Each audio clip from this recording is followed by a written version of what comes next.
అవును, హిట్ 1లోనే చేయకపోవడానికి గల కారణం అంటే శైలేష్ కొలన్ గారిని ఏమైనా అబ్జర్వేషన్లో పెట్టారా? అలా ఏం లేదు. నేను కథలు వింటాం అనేది ప్రొడక్షన్ కోసం వినే కథలు ప్రొడక్షన్ కోసం వింటాను. నేను అసలు నా కోసం పిచ్చే కూడా. అండ్ శైలేష్ అన్న అతను వచ్చి ఫస్ట్ టైం కథ చెప్తున్నప్పుడు నాకు తర్వాత తెలిసింది తనకి ఎప్పటికీ నాతో చేయాలని కోరిక, కానీ నా ఫస్ట్ ఇలా ప్రొడక్షన్లో నేను కథ చెప్తానని వచ్చి నాకు పిచ్చేస్తే ఏమనుకుంటారని ఆగిపోయాడు బేసిక్లీ. సో అప్పుడు ఎలాగో నేను వేరే టైప్ ఆఫ్ ఫిల్మ్స్ చేస్తున్నాను, నేను చేయనేమలే అన్న ఫీలింగ్ కూడా ఉంది వాళ్ళకి.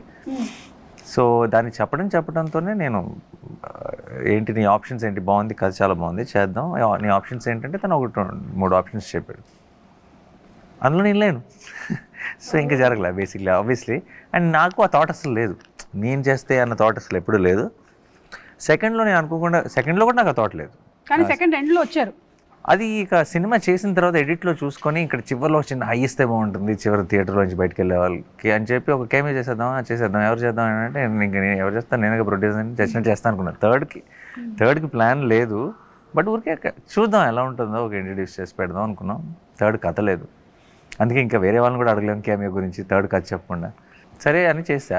ఆ తర్వాత కూడా సినిమా హిట్ అయిపోయింది అంతా. ఆ తర్వాత కూడా ప్లాన్ లేదు, ఎందుకంటే నాకు 2-3 years నా లైనప్ ఏదో ఉంది, ఫిలిమ్స్ ఉంది అంత. అనుకోకుండా ఒక స్పేస్ క్రియేట్ అయింది ఆ లైనప్లో సడన్గా. కరెక్ట్గా ఆ టైంకి శైలేష్ ఒక సూపర్ ఐడియా వచ్చింది అని చెప్పి కరెక్ట్గా నాకు టచ్లో ఉన్నాడు అనమాట. సరే ఓకే రా వచ్చి చెప్పాను, అది బాగా నచ్చి అది అంతా పర్ఫెక్ట్గా ప్లేస్మెంట్ కుదిరి అలా అయిపోయింది.